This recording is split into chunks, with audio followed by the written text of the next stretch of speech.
الحمدللہ رب العالمین والعاقبۃ للمتقین والصلاة والسلام علی سید الانبیاء والمرسلین وعلی آلہ وصحابہ اجمعین، اما بعد، اعوذ باللہ من الشیطان الرجیم، بسم اللہ الرحمن الرحیم۔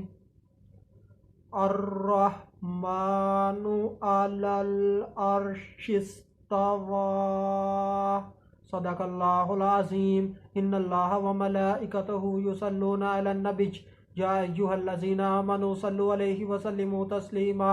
اللہم صلی علی سیدنا و مولانا محمد وبارک وسلم وصلوا علیہ۔ الصلاۃ والسلام علیک یا سیدی یا رسول اللہ، الصلاۃ والسلام علیک یا سیدی یا حبیب اللہ، الصلاۃ والسلام علیک یا سیدی یا محمد رسول اللہ صلی اللہ علیہ وآلہ وسلم۔ اللہ تبارک و تعالیٰ کے حمد و ثنا اور اس کے پیارے حبیب حضرت محمد صلی اللہ علیہ وآلہ وسلم کی ذات اقدس پر درود و سلام کا نذرانہ پیش کرنے کے بعد میں سچے دل سے دعا گو ہوں کہ اللہ عز و جل میرے حاضرین ناظرین سامعین کے مال جان عزت آبرو میں برکتیں عطا فرمائے، اور دعا گو ہوں کہ اللہ عز و جل مجھے حق سچ ٹھیک ٹھیک بیان کرنے کی توفیق عطا فرمائے۔ اگر اس میں کوئی غلطی کوتاہی ہو تو اللہ عز و جل اپنے شان کریمی کے صدقے سے مجھ بندہ ناچیز کو معافی عطا فرمائے۔ دعائیہ کلمات کے بعد آج کا جو میرا عنوان ہے وہ ہے اللہ کا عرش۔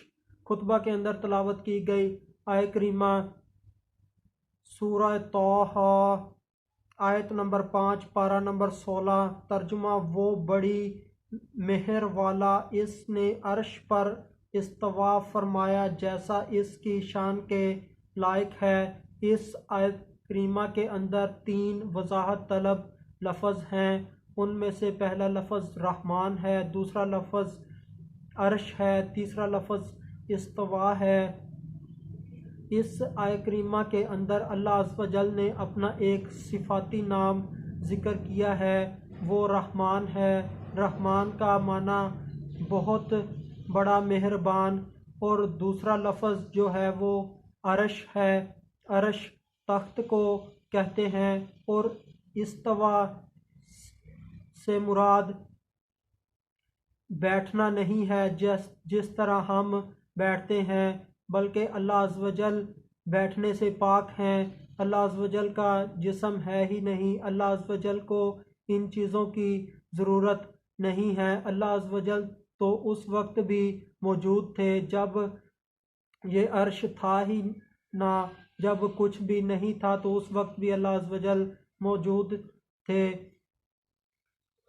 حضرت امام مالک رضی اللہ تعالی عنہ سے کسی نے آ کر اس آیت کے متعلق دریافت کیا کہ اللہ عز و جل نے کس طرح عرش پر استوا فرمایا، تو امام مالک رضی اللہ تعالی عنہ نے تھوڑی دیر تک توقف فرمایا اور بعد میں فرمایا، ہمیں معلوم ہے کہ اللہ عز و جل نے عرش پر استوا فرمایا، اس کی کیا کیفیت تھی وہ ہمارے فہم سے بالا تر ہے۔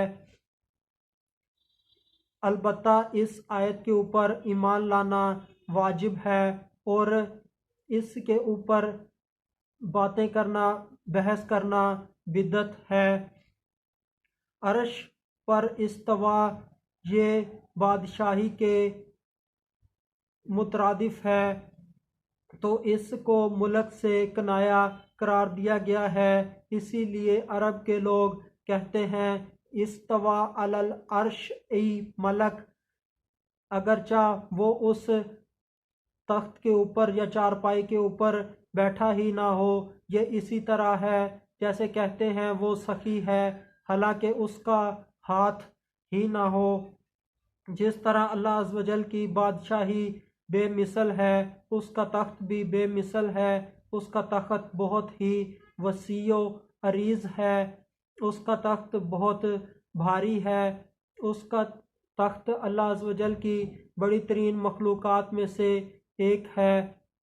اللہ عز و جل جیسا کوئی نہیں، اللہ عز و جل سب سے اعلیٰ و افضل ہیں۔ اس آیت کے اندر عقیدہ بھی ہے کہ اللہ عز و جل نے تخت کے اوپر استوا فرمایا، عرش کے اوپر استوا فرمایا۔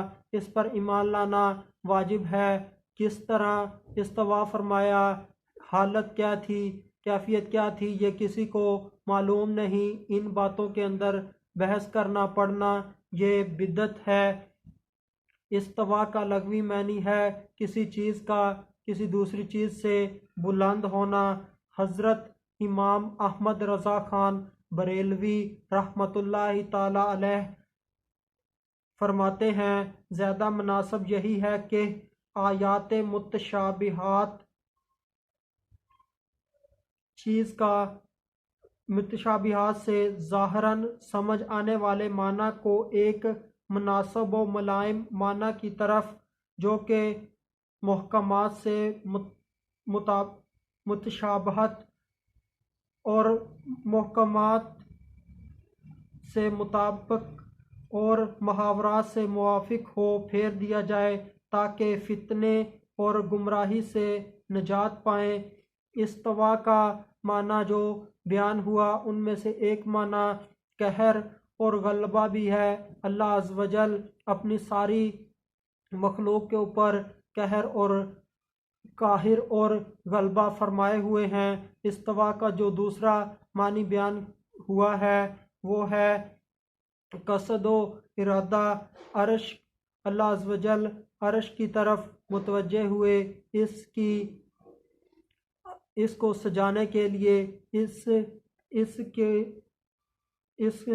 اس کو سجانے کے لیے، اس کی تخلیق کو شروع کرنے کے لیے۔ اس استوا کا جو تیسرا معنی بیان ہوا وہ ہے علو۔ علو اللہ کی صفت ہے۔ علو مکان میں نہیں بلکہ مالکیت اور سلطان میں صفت ہے اللہ عز و جل کی۔ استوا کا جو چوتھا معنی بیان ہوا ہے وہ ہے فراغ و تمامی کار، یعنی سلسلہ بنانے اور سجانے کا۔ عرش کے اوپر ختم کیا۔ اللہ عز و جل نے جو کچھ بنایا ہے، جو کچھ بنائے گا وہ عرش کے احاطہ کے اندر ہی بنائے گا آخر تک، قیامت کے دن تک، کیونکہ وہ تمام مخلوق کو حاوی ہے۔ اعلیٰ حضرت الشاہ امام احمد رضا خان بریلوی رحمۃ اللہ تعالی علیہ کے زمانے میں کچھ لوگوں نے اللہ عز و جل کے جسم کو ثابت کرنے کی کوشش کی تو امام احمد رضا خان بریلوی رحمۃ اللہ علیہ نے ان کے جواب میں 29ویں جلد کے اندر بہار فتاوی رضویہ کی 29ویں جلد کے اندر ایک مکمل رسالہ لکھا ان کے جواب میں کہ اللہ عز و جل کا جسم نہیں ہے۔ اللہ عز و جل سے دعا ہے کہ اللہ عز و جل ہمیں اللہ کی شانوں کو ویسے ہی سمجھنے کی توفیق عطا فرمائے جیسے اللہ عز و جل کی منشا ہے۔ اپنی عقل کے مطابق سمجھنے سے ہمیں دور ہی رکھے، کیونکہ ہماری عقلیں تو اتنی تنگ ہیں، اتنی محدود ہیں کہ اس کے اندر بعض اوقات سادہ سی بات بھی سمجھ میں نہیں آتی۔ اللہ عز و جل ہمیں اپنا قرب عطا فرمائے۔ وما علینا الا البلاغ المبین۔